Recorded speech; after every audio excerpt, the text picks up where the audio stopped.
I've talked before about how Wedge Antilles was played by two actors in A New Hope. In the film, the man in the cockpit and the man Luke talks to in the briefing room are both meant to be Wedge, until now. A new story and from a certain point of view has given the briefing room Wedge, who many fans began to call Fake Wedge, a character of his own. The story even makes light of the whole situation by having the other pilots tease Fake Wedge, commenting that he looks and sounds like Wedge, and they give him the nickname Fake Wedge. His real name is Cole Takbright. He was known to have a short temper and a thin skin. He was competitive with his fellow pilots and was quick to anger if he underperformed.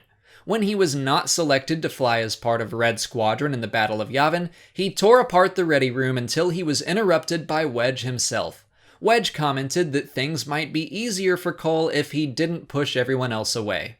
He was then forced to watch the battle from the ground, all the while thinking he should be in the air instead of Wedge. But he witnessed Wedge get 6 kills. He saw Red 2 expertly navigate the Death Star trench at full throttle. When Wedge was shot, his stabilizer malfunctioned, making him a danger to both Luke and Biggs, forcing him to retreat.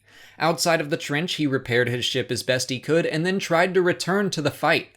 As Wedge landed, Cole went to his ship instead of Luke's. Wedge felt that he had let the squadron down by retreating in a damaged X-Wing, but Cole comforted him and told him that if he was ashamed, he could just say it was Fake Wedge up there and not him, because Cole would have been proud to have his flight record. This story by Jason Fry, called Duty Roster, was one of my favorites in the book. I'm probably about to sound very pretentious, but it felt very rewarding as someone who knows a lot about Star Wars both in-universe and behind the scenes. To fully understand and appreciate that story, you have to know about Dennis Lawson and Colin Higgins. It was a creative and fun retcon that offered a unique perspective on what it must have been like for the grounded pilots that had no way to help during the Battle of Yavin. What do you guys think of retconning Fake Wedge into Cole Takbright? Let me know in the comments. If you haven't already, please like this video, subscribe to the channel to see new Star Wars videos every single day, follow me on Twitter, Instagram, and Facebook, and consider checking out my Patreon page. As always, thanks for watching, and may the Force be with you.